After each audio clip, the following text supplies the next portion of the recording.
मीरपुर बठोरो में रिपोर्ट करवा लाल बख्श खाड़क। मीरपुर बठोरो के वरूशाह मोहल्ले में कायम गवर्नमेंट प्राइमरी स्कूल इंतहाई ज़बून हाली जो शिकार बणियल है।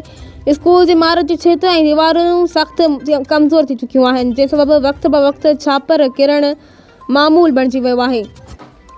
डिप्टी कमिश्नर सिजावल की दरख्वास्त ॾियण खां पोइ assistant engineer education work sub division Sujawal पारां स्कूल की इमारत के बाक़ायदा तौर ख़तरनाक करार ॾिनो वियो, पर उन जे बावजूद अञा ताईं न मरम्मती कम शुरू थी सघियो आहे ऐं नई सिर तामीर लाइ के अमली क़दम खयां विया आहिनि। स्कूल में पढ़ंदड़ मासूम ॿारनि जे वालिदेन सख़्त ॻणतीअ जो इज़हार कंदे चयो आहे त कमज़ोर छित ऐं दीवारूं कंहिं बि वक़्तु वॾो जानी नुक़सान करे सघनि थियूं। वालिदेन मूजिबि बार बार आला अख़्तियारनि खे शिकायतूं करण बावजूद बि लाॻापियल खाता ख़ामोश तमाशाई बणियल आहिनि।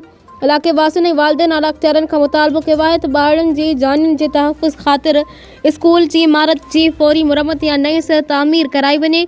ॿी सूरत में कंहिं बि अणवणंदड़ वाक़िए जी ज़िम्मेवार लाॻापियल अख़्तियारनि ते आइद थींदी।